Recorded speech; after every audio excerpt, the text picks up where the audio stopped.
10 masques la ñu confectionné suñu tailleur ñoom ñoo ko defar di ñaanal tamit xeex bi seen kàddu tamit su mënee jóg tamit pour ñaaxaale nit ñi ñu mën a bàyyi xel bu baax a baax ci feebar bi lu réel la te port de masque yi dafa nekk loo xamante ni si lu obligatoire nekk loo xamante ni si lu contribuer ci xeex feebar bi lay doon moo taxoon daal ñu ne nañ ko confectionné ñëw fii teg ko seen loxo mu nekk suñu modeste contribution rek wane daal démb ñun UGT mi ngi fi mu nekkoon démb bëgg démb rek lépp loo xam ne ci développement la. c'est pas la première fois ngeen ñi def mener genre activité yu mel nii donc participer ngeen si set setal fii nii si structures yi defe naa yéenay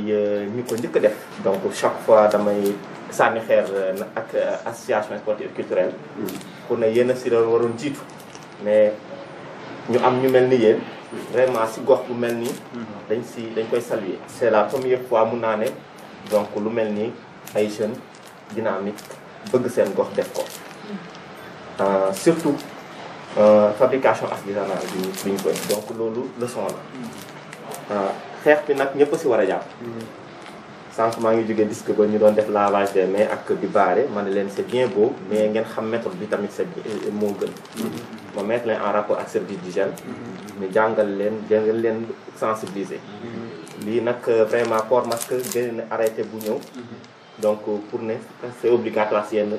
structures yi. société marché yeeg yenn kii donc service administration c'est obligatoire. parce que contamination communautaire bi kenn xamul kan la. mais li ñu koy waxee rek ku nekk su jàppee ne dama am corona. damay aar sama bopp bañ a wàll keneen. defe naa ñëpp dinañ aar. te loolu dafa am solo. donc dañoo nekk si dëkk boo xam ne ñun chaque fois ñu ngi sur le terrain surtout man mi xam naa dëkk bi jëkk nañ ma. ndax fu ma gis semblant dama koy arrêté. mais duñu comprendre parce que dañuy ne soo bokkee si dëkk bi léew li ngay def da ngay aar sa bopp aar sa njaboot soog aar leen mais suñu xamee suñu jàpp jëleewul foofu rek ñuy jàpp na nga sukor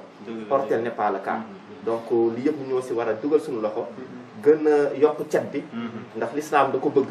jiitu na lii donc ngeen bañ a toog soo leen mënee def porte à porte soo leen mënee tamit gis nit fu ñu gis nit di toog rek ngeen dem waxtaan ak ñoom parce que nit doo def mu ragal la mais da nga koy xëcc si moom pour nga mun ko sensibiliser donc xam ne lii du pour moom parce que ñaan ñu ko yàlla kaasu amoon fii ñun ñëpp confiné nañu te ñaan ñu ko actuellement lépp taxaw jàng bi liggéey bi lépp taxaw la donc kenn xamul fan lañ jëppal la kenn xamul ndax salaire dina amul kenn xamul mais dañuy ñaan yàlla na fi yam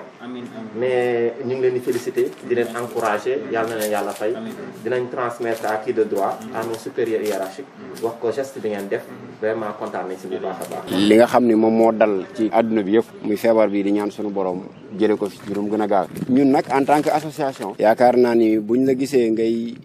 def loo xam ne day jëmale dëkk bi kanam lu mel nii nga xam ne du combat politique combat citoyen la ñëpp dañ cee war a jàpp ñu gis ni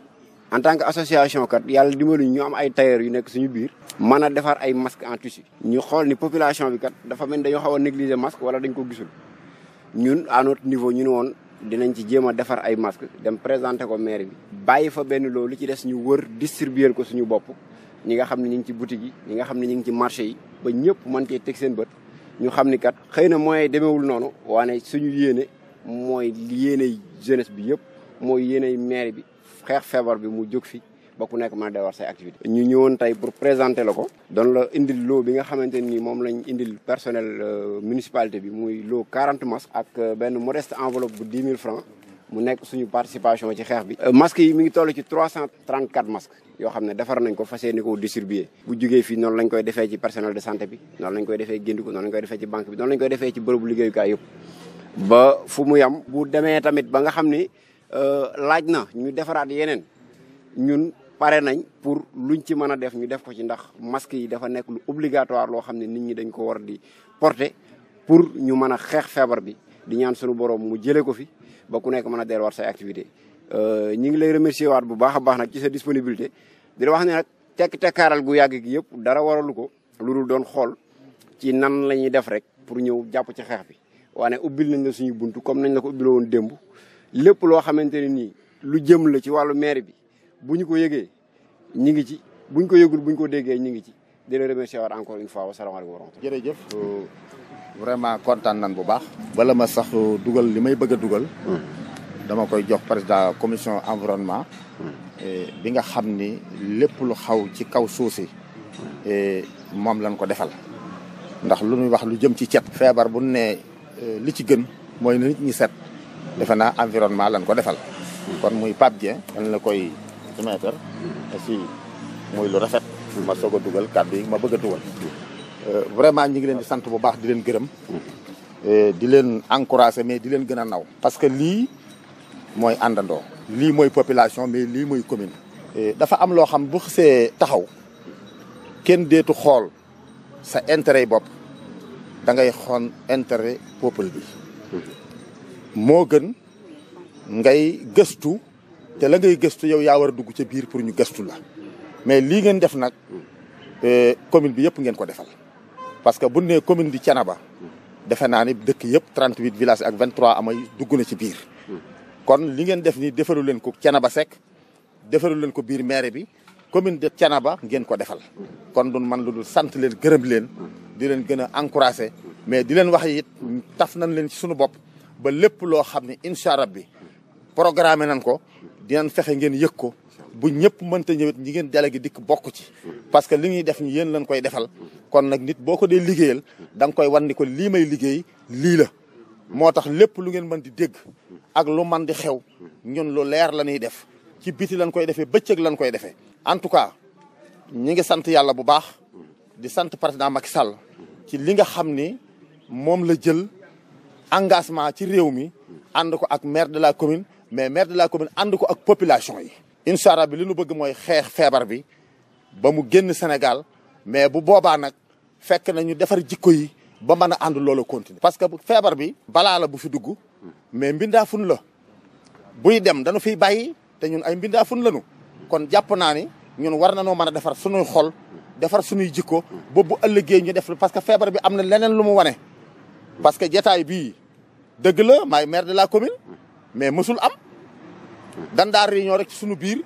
nit soxla ma ñu di ko wax mais tey nag ñëpp a mobiliser ñi jël di son defar laa wax nag ñëpp a mobiliser taxaw ci commune bi pour bëgg feebar bi bañ fee dugg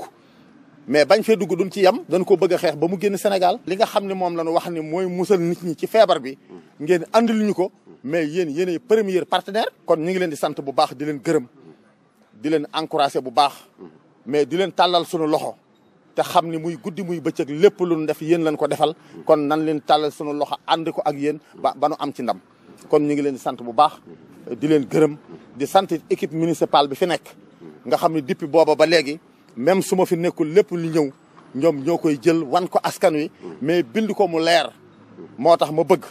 képp koo xam yaa ngi dégg sama kàddu lépp lu la lënt ci mbir mi dikkal fii ci maire bi boo fi ñëwee di nga am lu leer ñun lu leer la ñuy def bañ naa ko ba dama tàllal loxo parti politique yëpp tàllal loxo opposition bi yëpp ñu ànd liggéey parce que ñoom ñu ne ci biti liggéey man ma ne ci biir moo ma gënal may liggéey ñoom ñu ne ci biti am na commission bu ma créé boo xam ni képp kuy opposition te jiite parti soo dikkee fii sa tur a ngi ci képp koo xam ni parti politique la te defar tax laa jóg sa tur a ngi ci yi ci def nag duñ ci dugg ay détails la parce que ki bëgg a defar mënta ànd ak ki bëgg a yàq lépp lu ngeen mën di dégg lu dul lii moo fi xew ñun ci ak jub la ñuy dox kuy war a jariñ nit ñi mais war doo normalement doo luubal kuy gën a ay millions di ko jox nit ñi mais jàpp naa ne lu jëm ci ay saako yi ceeba ak i masque mais doo ko luubal kon lu fu leer lañ koy teg bu boobaa nag danoo bëgg yéen ñii ngeen dikk taxaw jàppaleen ci liggéey bi bu boobaa it benn saako ceeb bu dugg di ngeen xam fu mu dugg benn saako bu génn it di ngeen xam fa mu jëm su boobaa bu ëllëgee bu ñuy wax du ma tontu yéen a may tontul lii laa bëgg mbir mi leer kon maa ngi sant ñëpp maa ngi gërëm ñëpp gërëm leen parce que li ñu def nii bàyyi seen liggéey dikk ànd ak man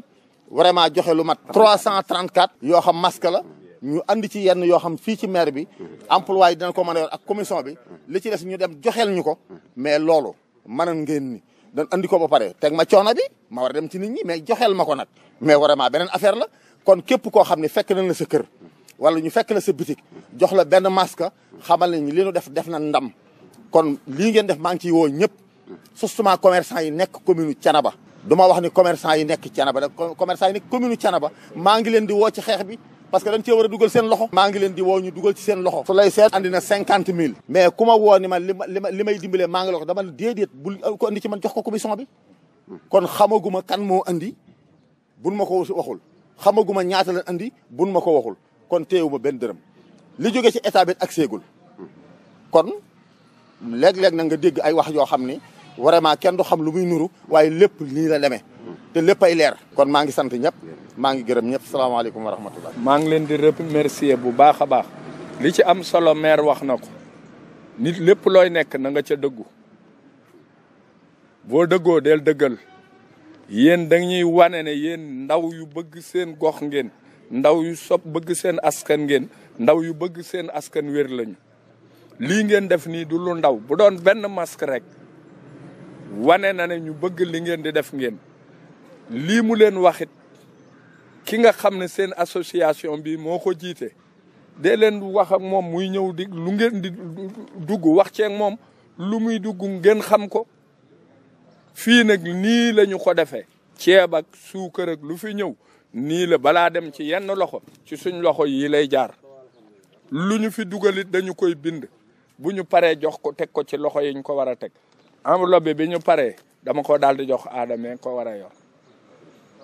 noonu la ñuy dunde fii leneen lu ngeen dégg feneen nag lu wuuteeg li ñu leen wax fii bu leen ko gëm fexe leen ba doon seen fal leen bët te folli nopp ndax yàqkat yi dañoo bari boo bëggee tegu ci njub sax ñu dugg ci dëkk bi wax na ko du noonu maa ngi leen di jéggulu di leen remercier di courage fii ngeen teg seen tànk fi la kër booy dugg ci kër da ngay jaar ca buntu ba buntu bi nag moom mooy jaraafi gox bii ngeen baal ñu àq wasalaatu wasalaam ala rasulillah jërëjëf. lu mel ni bu xewee c'est normal que ñu xool ban côté moom lañ ci mën a jàppee. ci loolu ñu xalaatoon ne en tant qu'association yàlla dimbali ñu am ay tailleurs yoo xam ne ñu ngi ci biir capable de confectionner des masques en tissu nga xam ni boo ko solee au-delà de 2 heures de temps mën nga ko fóot ba mu set solaat ñu ne woon pourquoi pas ñu essayer contribuer defar ay masques distribuer ko la population ñi nga xam ne dañuy nekk ci maanaam personnel administratif bi boutiquiers yi ñu ne ci marché yi nga xam ne dañuy exposé wu à l'air pendant toute la journée ñu ne woon nañ fi ñëw présenter la ko indil la benn lot de 10 masques yow ak le personnel de santé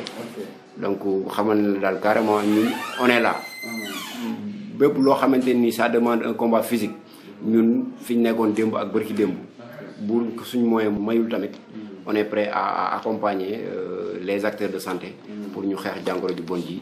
mu mën ñoo abal ba ku nekk mën a delluwaat sa activité à normal donc moo nekk nii. ok voilà. ci honoré kontaan naa si geste bi nga xam ne moom ngeen def.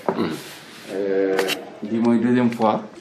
ngeen di participer dans le secteur de la santé. defoon ngeen ko SUSET association bi. defoon ngeen organiser woon ay consultations gratuites. donc épidémie Covid 19 bi ñëw aussi ngeen defar seen participation à travers les méthodes barrières yu masques yi ngeen confectionné. lu rëy la pour ñun agent de santé parce que maladie bi ni Covid 19 bi comme ni mu ko doon waxee rek amul traitement. traitement bi c'est la prévention. te yéen a ngi yëngatu ci prise en charge population bi. muy masque yi ngeen indi. étant jeune comme ni mu ko doon waxee ngeen di xalaat tamit lu mel nii que ça soit des activités dans la santé ou bien des activités de prévention pour la santé donc loolu aussi c'est dire que vous vous souciez de votre population te yéen a ngi tamit xalaat tamit am ngeen perspective pour que seen dëkk bi tamit mu mën a développer wala aussi tamit feebar bi bañ fee dugg. lii nag ñun duñ leen ko xeebal lu rëy la pour ñun dañ ko war a génne sax ci biti mooy ci jël photo ñu gis ne yéen a ngi participer ci lutte maladie coronavirus. ok donc en tant que ICP maa leen di sant di leen gërëm ci seen geste symbolique bi ngeen def nii donc dites-vous que masque yi ngeen indi nii moom mooy gën a mën a durer parce que souvent masque yi ñuy utiliser muy masque chirurgical yi wala masque FFP2 yi ñooy ëpp sécurité mais doo ko mën a utiliser lu yàgg boo ko defee 2 jours 3 jours da ngay changer mais yii au moins di nga ko mën a utiliser pendant 2 jours nga fóotaat ko utiliser waat ko donc mooy gën a yàgg donc di leen gën a pousse tamit lu mel ni ngeen gën a bàyyi xel jeunesse bi comme yéen ay jeunes ngeen tamit jeunesse bi aussi tamit ngeen gën leen bàyyi xel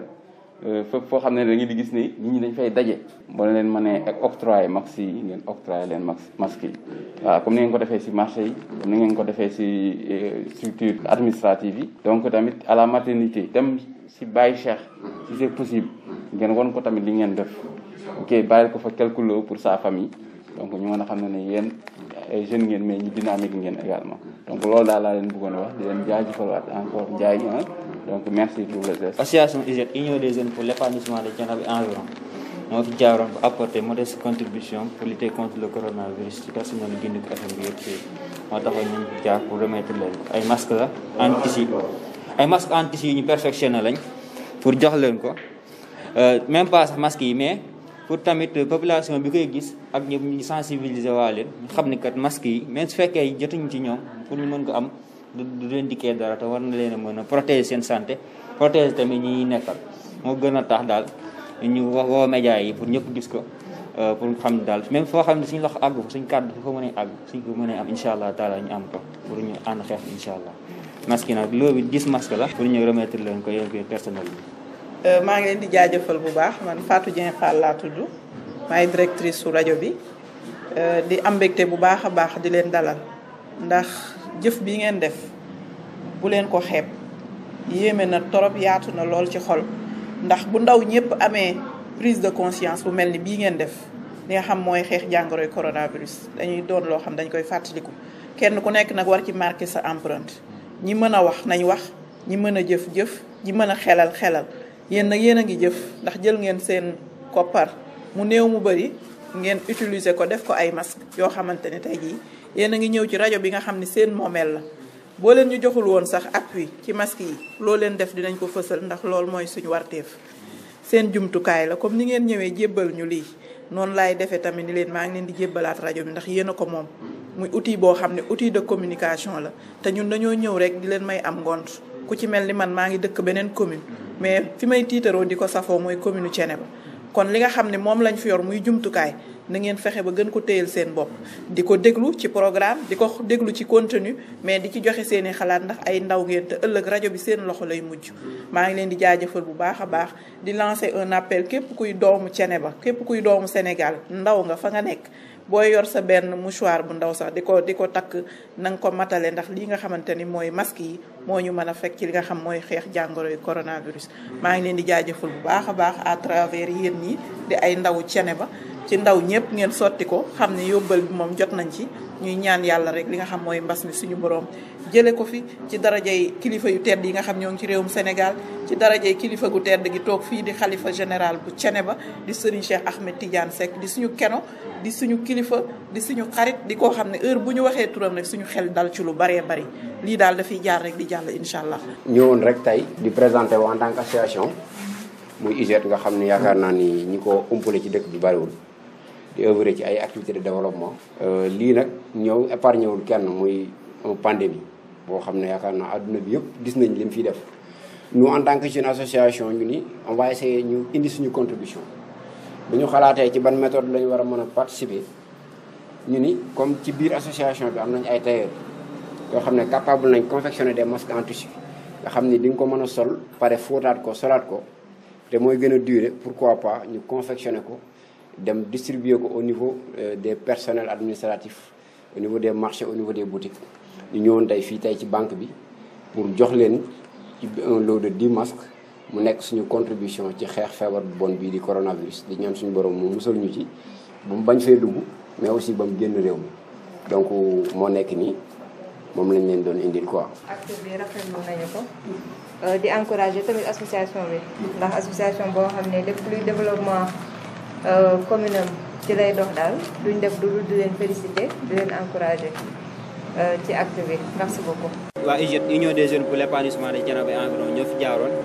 fi remettre leen ay quelques masques yu confectionné woon yoo xam ne suñu tailleur yi ne ci bi association bi ñoo ko defoon pour xeex feebaru coronavirus. waaw ñu ne woon nañ fi jaatee nag dem ci waa Fass comme ni ñu ko defee ci personnel banque bi ak ci Guindico FM bi yëpp ak tamit ci poste de santé bi ñu fi jaar ñu remettre leen loo masque boobu noonu mu nekk suñu modeste contribution pour xeex jàngoro ji di coronavirus di ñaan yàlla nag mu jëlee ko fi ba ñëpp daal mu incha allah mën a dellu seen activité. ñu ngi leen di jaajëfal bu baax a baax di kontaan ci ñëw bi ngeen fi ñëw tey ndax li day tax rek ñu am kóolute ak confiance ci suñuy xale ndax kenn ku nekk mi nga xeex ngir sa gox kon yéen bu ngeen jógee ngir corona bi nekk ci àdduna bi ngeen def ci xalaat bi dañ ciy kontaan di leen ñaanal yàlla na fi yàlla jële corona bi ci àdduna bi yëpp di ñaanal tamit di leen ñaanal ñun suñu doom yi di am ci yéen yaakaar bu baax a baax